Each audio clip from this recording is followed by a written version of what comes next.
Good evening, everyone. Tonight we'll be talking about a topic that I'm sure many of us have found interesting, especially if you were following the news in the past year or the beginning of this one. You will probably hear about the sequester, the spending cuts, even a near government shutdown. All that what makes the debate about the budget deficit more important now than ever. As an average American, the topic about how to best handle the looming deficit is of great concern to me personally and to any of us, especially since that any measures that would be taken to address the issue would have implications not only on the current taxation level, but on the future benefits that we are to receive after retirement as well. The question that does present itself is whether the budget is currently at an alarming level, and or whether it's just being unnecessarily used to steer a political debate between two parties that do just have different views on taxation and fiscal policies in general.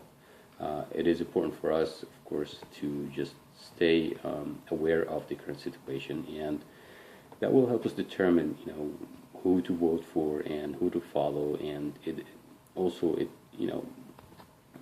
helps us critically think about the information being relayed to us by the news media. Before we start delving into the topic, I'd like to start with some definitions first, and of course, number one on the table is what is a budget deficit? A budget deficit is basically a situation where the government spending exceeds its revenues. It has happened to any of us. There has been a point in time where you spent more than you made. The amount that you didn't have had to be either borrowed or just put on a credit card. Similarly, the government finds itself in the same situation almost every year. They have sources of revenue, and they also have spending areas that they have to put money into, and if they spend more than they make, they are running a deficit. So what are the sources of revenue for the government? Number one is taxation, and actually it is the sole revenue source or resource for the government. According to the Tax Policy Center, the U.S. has collected approximately $2.3 trillion in revenue in 2011. The federal income tax was the largest single source, amounting to approximately 42% of the revenue of the government in that year. Other sources include payroll taxes, corporate taxes, and just other excise taxes that the government has the power to levy on its citizens. Okay, so this is how they make money. How do they spend money, or what are they spending money on? Sources or categories of spending are three.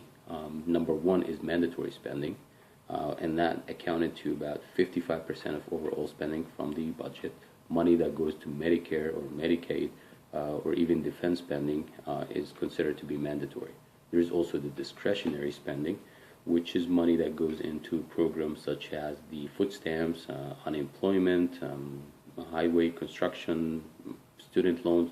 All these are considered to be discretionary spending.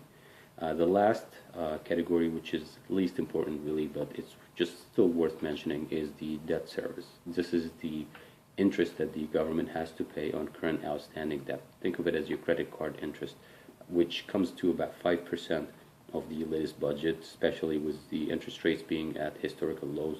It's really not concerning to anyone, but again, it's still 5% of the overall budget, and that's still relatively a high figure, although nothing to worry about when compared to the overall mandatory spending levels that we have here. So how much did they spend?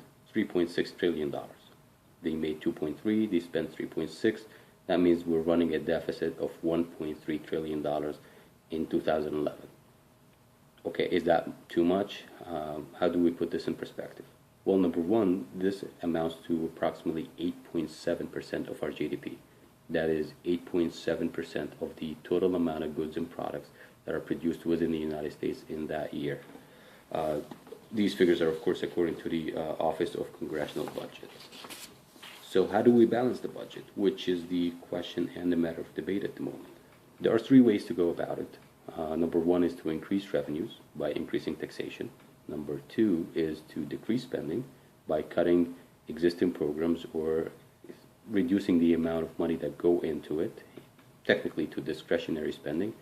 And number three is to basically apply a little bit of both approaches into balancing the budget by increasing some of the tax levels and also in the same time decreasing spending that may be deemed unnecessary.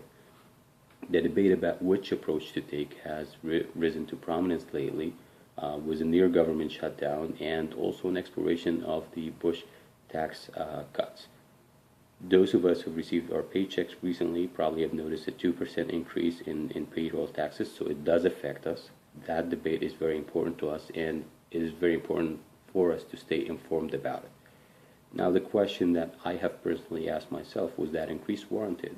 Was the 2% increase in my payroll taxes just necessary? Was it critically needed to balance the budget? How bad is the budget deficit anyways? Well, let's look at some data and analyze them, and hopefully we'll be able to arrive at an answer to that question. Government spending is technically at a record high. It's approximately 24% of our GDP at the moment, while revenues are just above 15%. In 2011, the budget deficit was 8.7 of the GDP, which is about $1.3 trillion. To put things in perspective, in 2005, the deficit was only 413 billion. That's almost a little bit less than half the amount that we are running as a deficit now. It was also approximately about 5% of the GDP as opposed to the 8.7 figure that we are looking at in 2011. Also, it is very important to note that when we run a deficit this year, unless we somehow miraculously have a surplus the following year to pay for the amount of money we owed from last year, we're going to keep accumulating this debt, which increases year after year, and it gets compiled into what it becomes known as the public debt. And the public debt is basically the total amount of debt that we have accumulated from all the deficits that we've been running year after year. That figure comes up to a whopping 67% of our GDP. So we owe about 67% of the $15 trillion GDP that we have here in the United States. So are these still bad figures? How do we compare to other industrialized nations or developed countries? Well, let's take a quick look. Japan, for example, has a yearly deficit of 9.7%. The UK came not much behind at 7.8%. Eurozone overall was at 4.1% deficit. And in terms of public debt, Japan ranks number one at 167% debt compared to GDP. That means that the amount of money that they owe cumulatively is 1.5 times approximately the amount of goods and services that they produce within their economy in a given year. The USA's figure is at 67%, which comes right in the middle, and we have a country like the UK, for instance, at 73% public debt level. So, definitely high figures. We fare well compared to other nations, such as Japan or the United Kingdom. However, a lot of people are concerned by the fact that the Congressional Budget Office does project that federal spending on healthcare is about to shoot up in the next 10 years. These implications could lead to an increasing deficit, and it could lead to a situation that is very hard to control. Think Greece or Spain or Portugal. All these are countries that basically have been spending a lot more than they can afford to spend, and at some point they just became unable to pay the amount of debt that they owe, either to banks or other countries. Now, we're going to try to summarize all this and put everything in conclusion, basically. The figures are alarming, they are high, and we need to have a clear definition of what is it that is considered necessary or not necessary when it comes to spending. A general sporadic cut across the board would hurt our economy and undermine those in need. Cutting spending during economic recessions, which we are still pretty much recovering from one, is not a plausible idea by many economists. In fact, the U.S. has always advocated that Europe needs to increase spending in order to spur the stagnating growth within its region. So it makes no sense that we stop our spending here and hypocritically just do not do what we're asking others to do. When the economy gets back on track, we are expecting that revenue figures would increase and the government spending on programs such as unemployment or food stamps and so forth would automatically decrease. More people will be employed, more people will be paying income tax. As such, the government makes more money and has to spend less in assisting those who aren't working. Now, we also need to not worry too much, at this point. If we look at the Great Depression in the 1930s, the budget of the 1943 fiscal year had a deficit of approximately 31% of the GDP. That means 31%, one-third of the GDP was the amount of deficit that the government was running. And guess what happened in the 50s? A budget surplus.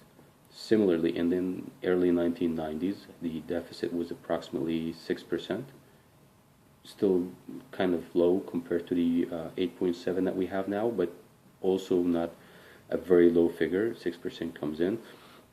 But then the government ended up running a surplus in the late 1990s and early 2000s. So the statement that I would like to end the speech with is basically by emphasizing that maintaining spending while the economy recovers is necessary.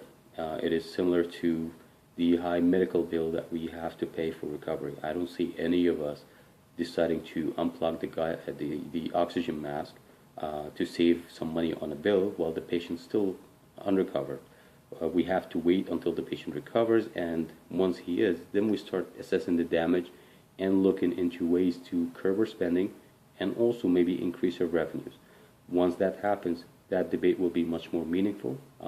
For the time being, these are figures to watch, these are figures to be concerned about, but we're not at the point yet where we are worried about a complete shutdown, or we should be concerned about bankruptcy, because we're still far away from that. Thanks for listening. I hope you found this topic of interest to you, and have a good night.